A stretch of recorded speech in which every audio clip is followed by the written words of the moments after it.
Primeiro, gosto de reforçar que a gente está basicamente na metade do nosso desafio, ou seja, na metade das nossas aulas, onde eu me propus lá, para quem está aqui desde o início comigo, compartilhar conhecimento restrito, compartilhar conhecimento para você que está montando o seu negócio contábil, para você que quer montar o seu negócio contábil. Então, tem essas duas possibilidades de estar acompanhando comigo essas aulas, tanto pelo Instagram como para o YouTube. Vou reforçar para cada um de vocês, para cada uma dessas pessoas que já estão aqui comigo. O nosso desafio está separado em 3 grandes pilares, porque o meu único objetivo aqui não é simplesmente preparar você tecnicamente para ter o teu escritório contábil, porque somente isso não vai ser suficiente para você conseguir atingir resultados. Por isso são 3 pilares. Primeiro grande pilar, que a gente já vem falando nessas aulas desde o início, é te dar maturidade, te dar determinação para você conseguir criar coragem, criar força, ter consistência de montar o teu negócio contábil. Isso eu acho que é um dos grandes desafios da grande maioria das pessoas. Foi um desafio para mim também no início e acredito que talvez seja algum desafio de alguém que está aqui me assistindo. Segundo grande desafio é justamente entender tecnicamente como que funciona cada negócio contábil, como que funcionam as rotinas contábeis de uma empresa de contabilidade. Isso eu reforcei nas aulas anteriores, que a gente, na maioria das vezes, sai da nossa faculdade, sai do nosso estudo, não tendo a ampla experiência, não tendo o amplo conhecimento de como que é que funciona o teu escritório contábil, como que funciona ter uma empresa de contabilidade. E terceiro grande pilar, que eu não posso deixar de apresentar para vocês, que é um pilar muito importante, que é justamente como que você faz a atração e captação de clientes. Eu quero que você entenda aqui nessas aulas, nesse final desse desafio, que vão ser a 21ª aula, é que se você nenhum desses 3 pilares você tiver consistência, você vai conseguir ter resultado. Então por isso que não existe um mais importante que o outro. Os 3 têm que estar basicamente firmes e sólidos para você ter uma empresa de contabilidade sólida. É muito comum você começar o seu negócio contábil e por falta de clientes, por falta de atração de clientes, esse negócio não prosperar. É muito comum, por quê? Porque o terceiro pilar não foi construído de uma maneira bem feita. E algumas pessoas me mandaram direct no decorrer desses 10 dias, no decorrer dessas 10 aulas que a gente já teve, perguntando como que faria para assistir essas aulas anteriores, como que fazia para ter acesso a esses conteúdos anteriores, que a gente teve o nosso bate-papo relacionado a conhecimento técnico. Eu falei que essas aulas, ainda falo que essas aulas só vão ser liberadas no 21º dia, ou seja, o nosso último dia do desafio. E hoje, para atender essas pessoas que queiram entender ainda mais ou que, porventura, desses 10 dias tiveram dúvidas relacionadas a conteúdo técnico, hoje eu separei todas as dúvidas, todas as perguntas que me enviaram durante esses 10 dias e queria fazer um bate-bola com vocês, queria fazer um bate-papo, porque eu acredito muito que talvez a dúvida de algum colega específico pode ser a dúvida que você tenha ficado. Então é importante que você clique nesse coraçãozinho aí para cada mais e coloque nos comentários, já pode colocar nos comentários, se caso você ficou com alguma dúvida, o momento da gente tirar essa aula de hoje basicamente eu vou pegar as principais dúvidas que nós tivemos, que vocês tiveram, que me encaminharam, que gostaria de ser respondidas para a gente compartilhar. Mas, se por algum momento na área de legalização, na área de departamento fiscal ou na área de departamento pessoal, você ficou com alguma dúvida específica, o momento para a gente compartilhar conhecimento é agora, porque eu falo que responder dúvidas é nada mais e nada menos que compartilhar conhecimento com cada um de vocês. Um dos nossos primeiros assuntos que a gente começou foi justamente a parte de legalizações de empresa. Eu, nesse tempo que eu tenho de conhecimento prático no escritório de contabilidade, eu costumo dizer para as pessoas mais próximas que são duas perguntas que a maioria dos empreendedores ou das pessoas que associam a nossa imagem como contador que elas fazem. Primeiro se sempre ela está com dúvida de cálculos trabalhistas, rescisões, admissões, ela vai ter nós contadores como um pilar importante para tirar essas dúvidas. Ou relacionado a imposto de renda. O segundo grande pilar a segunda grande dúvida que a maioria de todas as vezes que eu não estou somente fora do escritório ou em outros lugares, que as pessoas me param e me perguntam: Eduardo, eu quero abrir uma empresa, por onde que eu começo, quais são a documentação, que tipo de empresa é melhor. Então essas duas dúvidas principais, esses dois pontos, é sempre atrelado à nossa imagem de contadores, a nossa imagem de profissional da contabilidade, a ter essas respostas. A gente é obrigatório conhecer esse procedimento, esse passo a passo, para que a gente responda com mais assertividade os nossos clientes. Por quê? Segunda-feira a gente vai começar um grande conteúdo. Por quê? Porque você não adianta ter só esses conhecimentos técnicos que eu falei com cada um de vocês. Se a gente não consolidar aqui, se eu não consolidar com vocês, a parte de atração de clientes, ou seja, como que você atrai os seus primeiros clientes, como que você tem os seus primeiros faturamentos, o teu negócio contábil ele não vai se concretizar, ele não vai constituir. Então é muito importante essas aulas, vai ser muito bacana porque é algo que eu fiz, que eu aplico e que eu venho fazendo diariamente na minha empresa de contabilidade e vai tendo e está tendo bastante resultado. Então é muito importante essa terceira aula, esse terceiro momento de aula que a gente vai ter a partir de segunda-feira. Então, uma das principais informações que nós temos que saber relacionadas justamente à abertura de empresa. Por isso que os nossos conteúdos a gente começou relacionado a esse tema. Então eu separei as principais perguntas que me enviaram e aqui a gente vai fazer um bate-bola, aqui a gente vai fazer um bate-papo sobre cada uma delas. Se você já tem dúvida, já vai colocando aqui tanto no Instagram como no YouTube, porque hoje é sexta-feira, já imaginava.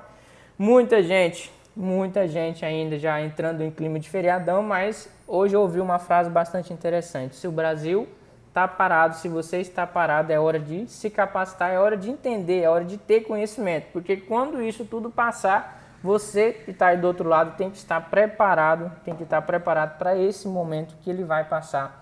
Não sei se é daqui 1 mês, não sei se é daqui 3 meses, não sei se é daqui 6. Eu tenho a certeza que ele vai passar. E você tem que estar preparado de conhecimento técnico para a gente passar junto.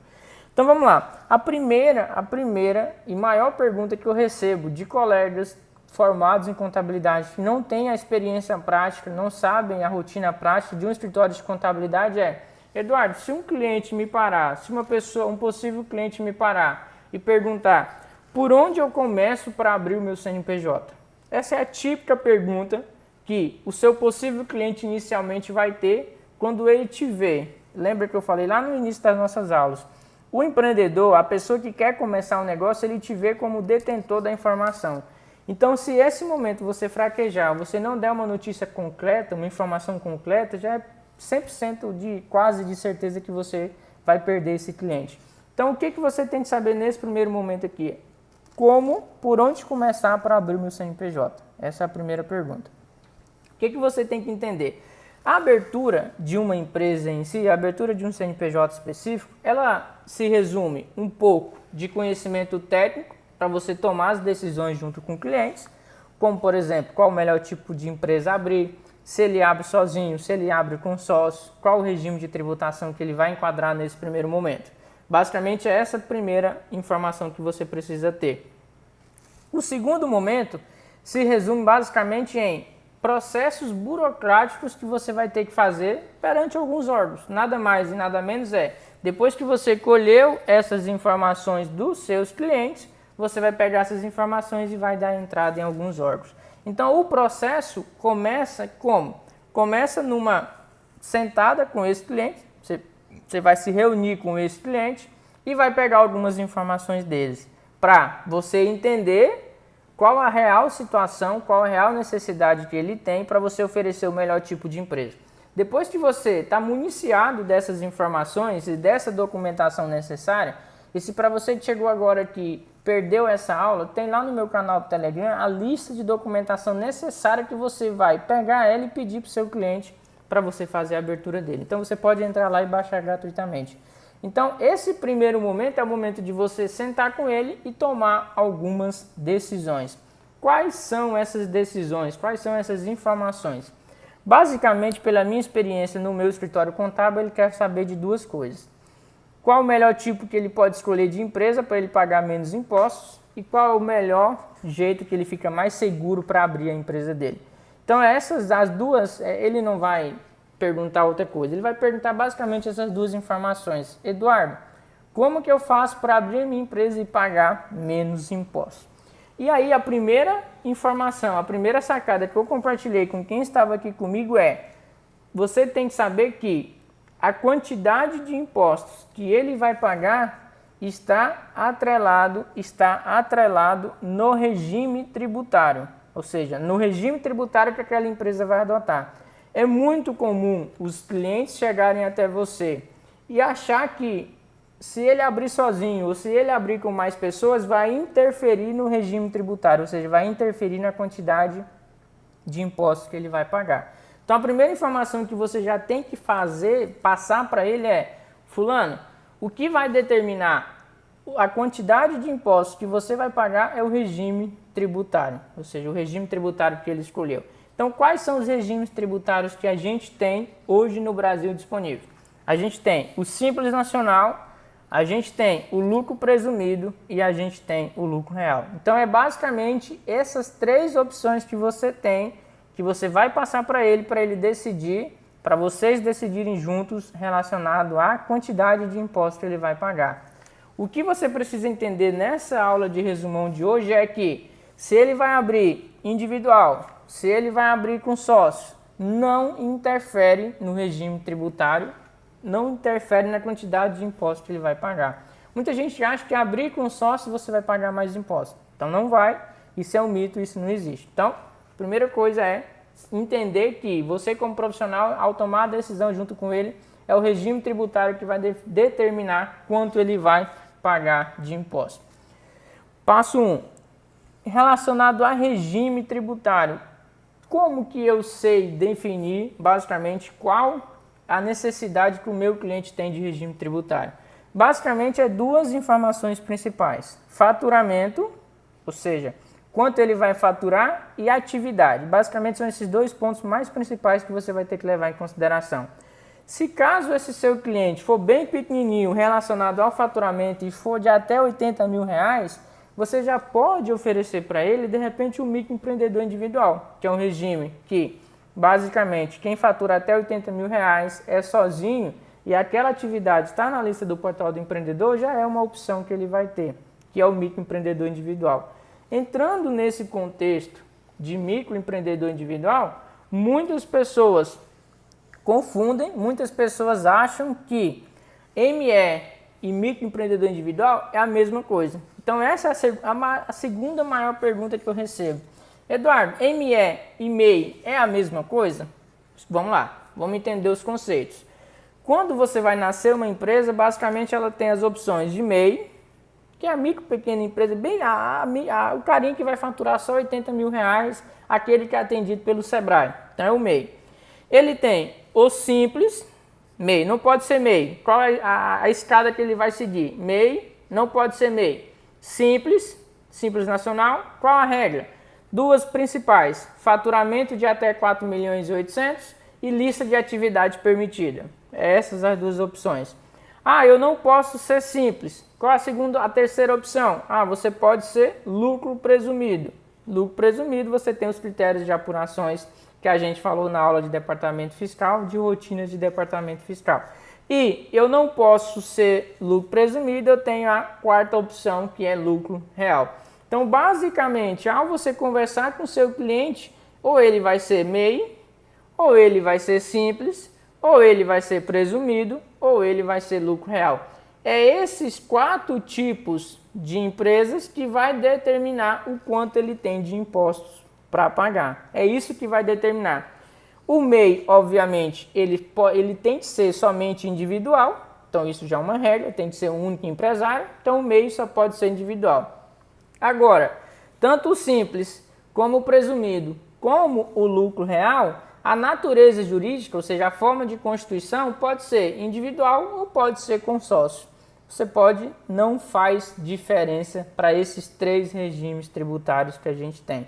Então, se o cara vai abrir um simples individual, é a mesma coisa de abrir um simples com 2 sócios, com 3 sócios, com 4 sócios.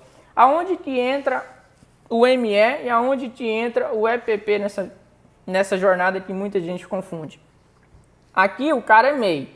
MEI não se discute, MEI é MEI. Dentro do Simples Nacional, a opção de Simples Nacional, ele separa a empresa em dois formatos. Ele separa a empresa em ME, que é microempresa, e ele separa a empresa em EPP, empresa de pequeno porte. Então é aqui que existe uma confusão de muitos empreendedores de achar que ME é MEI. Não, MEI é o microempreendedor individual, aquele aberto lá no portal do empreendedor. ME é simplesmente uma categoria dentro do Simples Nacional. Então quem é simples pode ser tanto ME como EPP, não vai fazer diferença, basicamente isso. Depois que ele não pode ser mais ME que EPP, qual é o limite da empresa ser EPP? O limite do Simples Nacional, que é 4.800.000. A empresa que tem um faturamento maior que esse limite, obviamente, ou ela vai ser lucro presumido ou ela vai ser lucro real. Então você precisa entender aqui nessa aula que ME e EPP é simplesmente uma categoria dentro do Simples Nacional.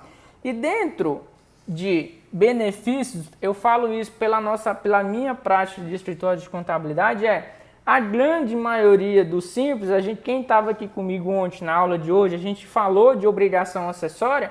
Então o Simples Nacional é um regime, resumidamente, para micro e pequenas empresas com faturamento de até 4.800.000, onde ele tem incentivos tributários. O MEI tem incentivo, paga lá uma única guia todo mês, pode ter um único funcionário e lá não precisa de contador, não precisa de cumprir obrigações acessórias, ou seja, é o cara que está começando. O Simples Nacional, ele já vai precisar de uma assessoria contábil para ajudar, para manter as obrigações dele em dia e prestar assessoria contábil, porém ele vai ter incentivos, ou seja, ele vai ter benefícios tributários como redução de impostos e simplificação tributária em algumas declarações.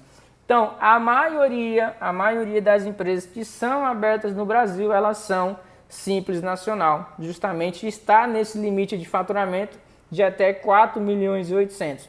Quando eu falo com vocês aqui, todos nós contadores formados e bem estudados, faturamento é quanto a empresa vendeu ou prestou de serviço. Lucro não é faturamento, lucro é outra coisa, é quanto a empresa vendeu, tirou o resultado, tirou as despesas e está lá no resultado, lá no finalzinho da DRE. Faturamento é simplesmente quanto ele vendeu. Então essa dúvida que eu trouxe aqui para vocês, pessoal, é a dúvida principal, a grande dúvida não só de colegas que me mandaram direct no decorrer desses 10 dias, mas de empreendedores que vão abrir a nossa empresa, a sua empresa. E eu reforço com cada um de vocês, essas informações, principalmente de legalização, se eu tivesse te dar uma dica, elas têm que estar na ponta da língua. Por quê? Porque você não pode balançar com o seu cliente nesse momento. Se ele sentir que você não domina o assunto, se ele sentir que você está precisando de informação, pode passar uma má impressão para você. Então é uma área que você tem que se dedicar, mesmo que não é você que vai fazer o processo lá dentro do processo que a gente vai ensinar mais na frente, no final dessas aulas, mesmo que é você que não vai fazer esse processo. Você precisa conhecer para bater esse papo com ele, porque se você não conhecer, ele vai te deixar, você vai deixar ele desconfiado relacionado ao teu conhecimento técnico. Os outros departamentos, você precisa, claro, ter uma conversa com ele, mas geralmente eles são feitos internamente dentro do escritório e se bater alguma dúvida, é a parte mais complexa que envolve legislação, você simplesmente tem um tempo para dar de resposta para o seu cliente. Mas departamento de legalização, que envolve abertura, alteração e encerramento de empresa, essas informações têm que estar na ponta da língua. Depois que você entendeu, para você que chegou aqui agora, talvez possa não estar entendendo, hoje, 10º dia da nossa aula, 10º dia do nosso desafio, já foram 10 conteúdos para te ajudar a iniciar o teu escritório contábil, para te dar força para você iniciar. A gente vai fazer um resumão e daqui a pouco eu vou responder algumas perguntas de quem esteve aqui comigo e tem alguma dúvida relacionada desses 3 departamentos que a gente falou. Para segunda-feira a gente se preparar firme e forte para te ensinar você a atrair clientes para o teu negócio contábil, porque isso é um ponto muito importante. Depois que você definiu, pessoal do YouTube, o YouTube esses dias está muito congestionado, então sim, Se puder, recomendo que vocês derem uma vinda aqui para o Instagram, que o Instagram costuma rolar um pouco melhor. Essa questão do YouTube, infelizmente, está fora do meu controle. A minha internet aqui é uma internet de quase 400 MB, mas ainda assim está tendo esses bang aí, não está rodando. Então está travando um pouco. Se você puder vir aqui para o Instagram, ficarei extremamente agradecido para você não perder esse conteúdo. Depois que você entendeu cada processo desse, quais são as principais informações que você vai precisar ter, que você vai precisar colher do seu cliente? Primeiro, basicamente, nome que ele vai adotar na empresa, razão social. Qual é a diferença de nome fantasia e razão social? Razão social é a denominação da empresa. Nome fantasia é o nome que a empresa vai utilizar na fachada. Então pensa isso. Nome, razão social, é aquela denominação que a empresa pode fazer no contrato social. Nome fantasia é o nome que ele vai colocar na fachada do estabelecimento dele. Segundo, as atividades que ele vai exercer, você tem que saber quais são os tipos de atividades que ele vai fazer. Depois, endereço, você vai precisar saber em qual endereço ele está localizado e quem são o quadro societário e quem são os administradores da empresa. Todas essas informações que você vai precisar ter, se você está chegando aqui agora no canal do Telegram nosso tem um modelo de contrato que eu disponibilizei para cada um de vocês, tem a listagem de documentação necessária que você vai precisar pedir para o seu cliente e você tem também o resumo da nossa aula específica dessa de legalização. Então, para você entrar e baixar esse material, só você entrar aqui na bio do Instagram e você ter acesso a esse material para você ter acesso a esse material. Então, depois que você tomou essa decisão com o cliente, definiu qual tipo de empresa que ele vai abrir, definiu quem vai ser o administrador, definiu quem vai ser qual vai ser o local, qual vai ser as atividades, o próximo passo é o passo mais burocrático, ou seja, onde você vai preencher o contrato social, onde você vai juntar a documentação necessária, que isso mais na frente a gente vai ter condições de te mostrar passo a passo, e você simplesmente vai recorrer aos órgãos para iniciar o procedimento. Quais órgãos vão ser necessários? Receita Federal para tirar o CNPJ, Junta Comercial para arquivar o contrato de constituição, Secretaria de Fazenda do seu estado para tirar a inscrição estadual e Prefeitura da sua cidade para tirar o alvará de funcionamento. Então, depois que você tem toda essa documentação juntada, que você fez o contrato no modelo que eu disponibilizei para você, o cliente assinou, simplesmente você vai ter que simplesmente recorrer a esses órgãos para tirar essa documentação necessária. Depois, uma das dúvidas que eu recebi também, queria compartilhar com você, antes de eu entrar nas dúvidas de vocês, é qual a diferença basicamente de simples, presumido e real? Pessoal, simples se a empresa pode ser simples, na maioria das vezes, não vou te dizer que é 100% verdadeiro, porque precisa fazer cálculo, mas na maioria das vezes é mais vantajoso para aquela empresa que está começando. Por dois motivos. Primeiro, tem a alíquota reduzida. Lucro presumido, a alíquota média do lucro presumido em cima do faturamento é em torno de 17% a 18%.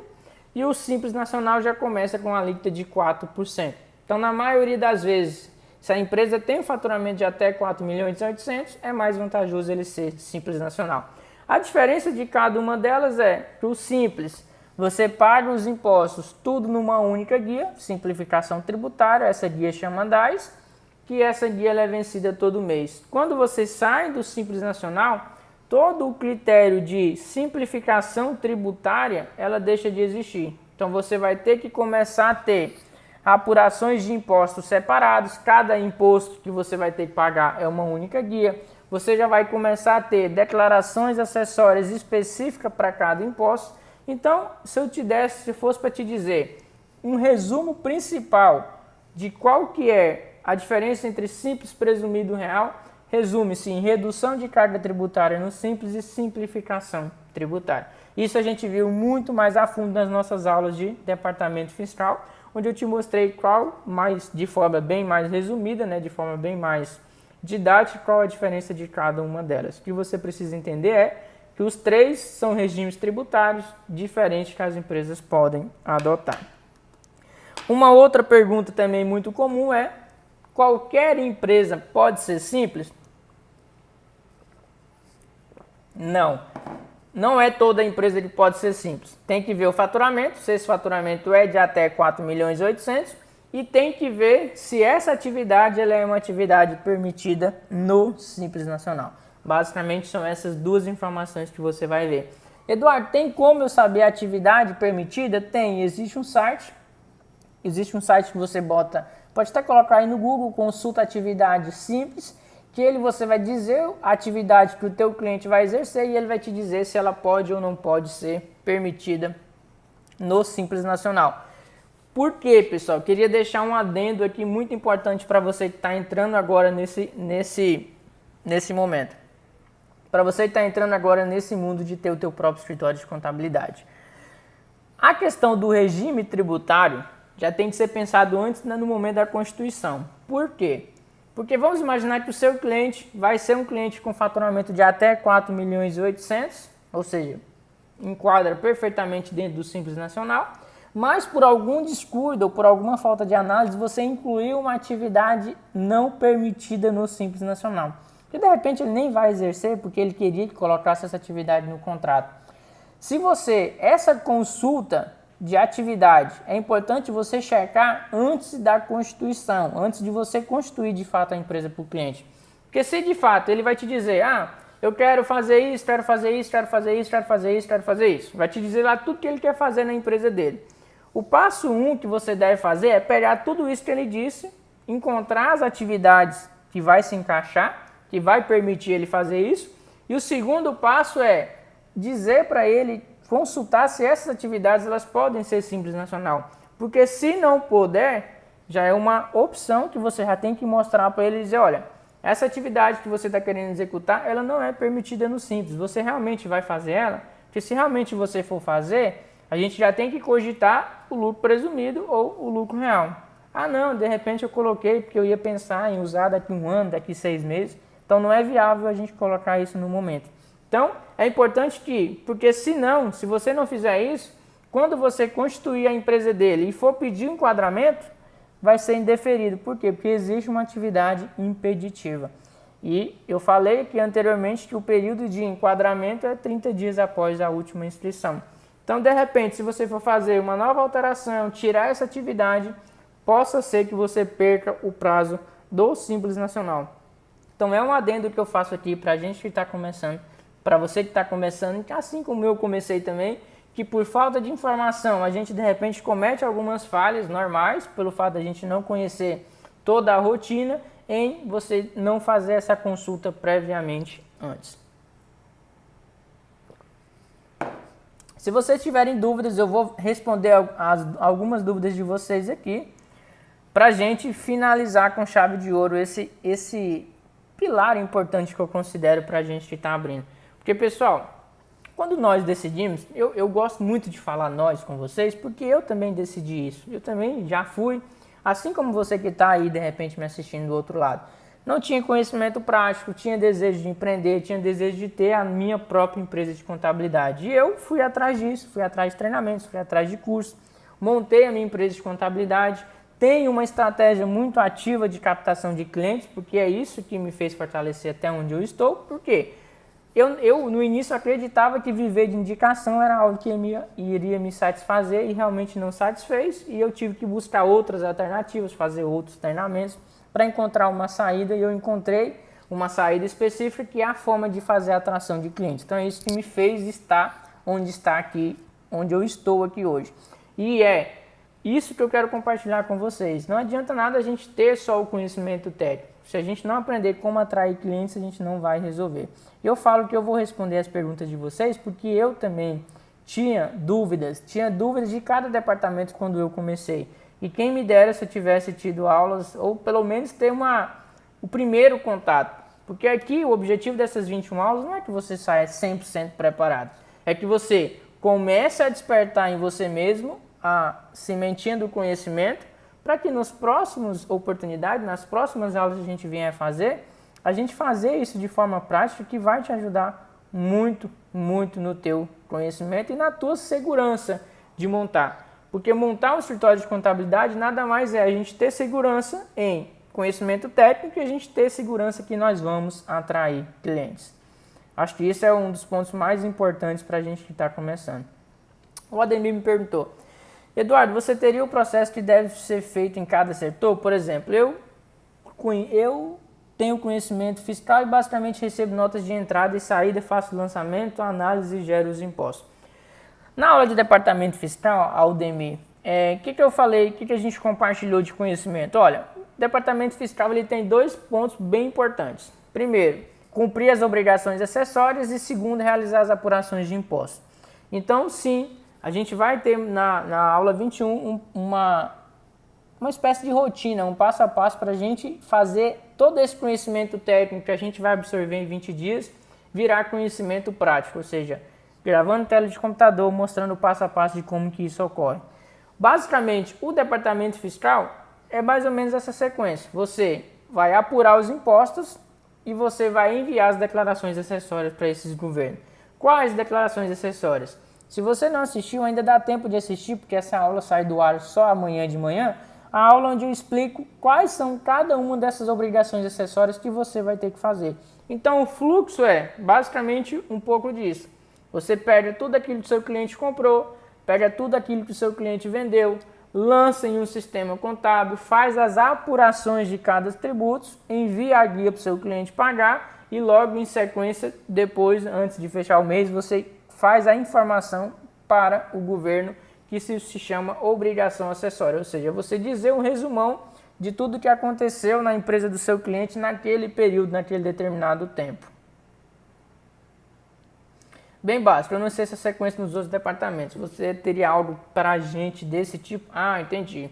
Você é do departamento fiscal e você não conhece as rotinas de cada departamento, dos outros departamentos. Departamento de legalização, você vai cuidar basicamente desse processo que eu acabei de falar para você, que é a abertura e encerramento de empresa. Departamento pessoal, bem parecido com o departamento fiscal. O que muda é só o conceito, o que muda é só o objetivo principal. Em vez de apurar basicamente só impostos, você vai realizar o processo de admissão pessoal e cumprimento também de obrigações acessórias. Mais na frente, lá na aula 21, você vai ver que vai ter um passo a passo bem legal e uma oportunidade para você aprender cada um desses departamentos aí para você que está começando. Dizem que tem vantagem tributária entre lucro real ou presumido sobre o Simples Nacional. Sim.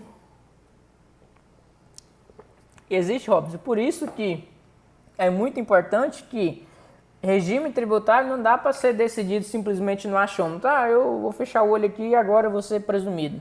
Não é assim. O ideal é você pegar uma simulação de cada um desses regimes, simula, pega um dado, se o cliente está abrindo, pega um dado hipotético, o que eu faço aqui? O que eu, Eduardo, faço? Converso com o fulano e falo, mais ou menos, fulano, qual vai ser a sua média de faturamento?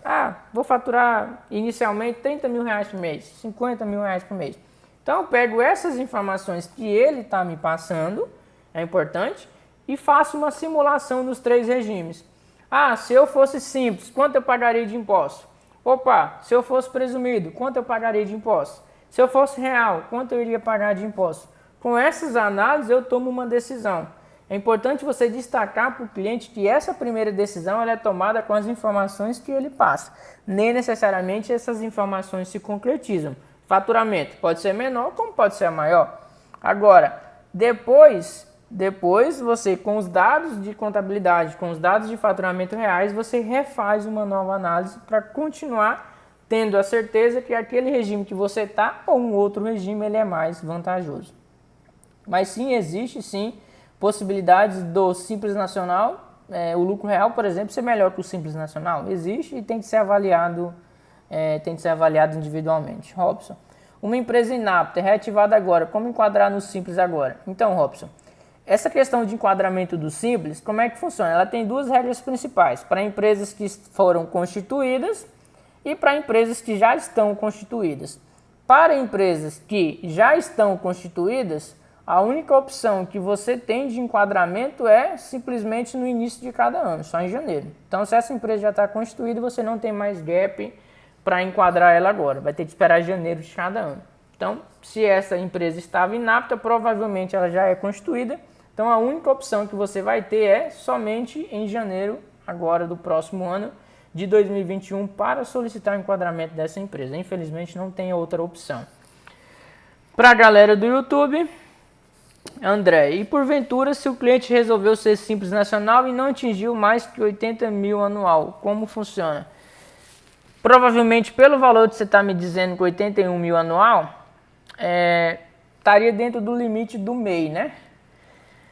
O cliente resolveu ser Simples e não atingiu mais que 81 mil reais anuais. Pelo que eu estou entendendo do teu exemplo, o seu cliente deixou de ser MEI e optou pelo Simples achando que ia faturar mais que 81 mil reais anuais.